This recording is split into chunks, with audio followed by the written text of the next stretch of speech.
मुखे चारुहासं करे शङ्खचक्रं गले रत्नमालं स्वयं मेघवर्णं तथा दिव्यशस्त्रं प्रियं पीतवस्त्रं धरन्तं मुरारिं भजे वेङ्कटेशम्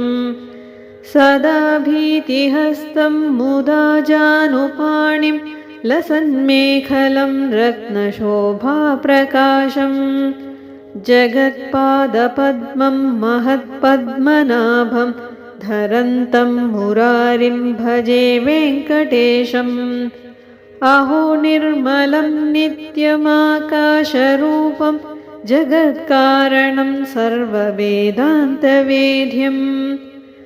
विभुं तापसं सच्चिदानन्दरूपं धरन्तं मुरारिं भजे वेङ्कटेशम्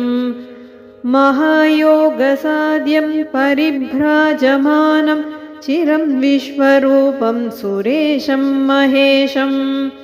अहो शान्तरूपं सदा ध्यानगम्यं धरन्तं मुरारिं भजे वेङ्कटेशम्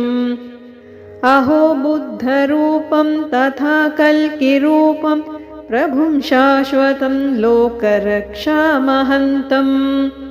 पृथक्काललब्धात्मलीलावतारं धरन्तं मुरारिं भजे वेङ्कटेशम्।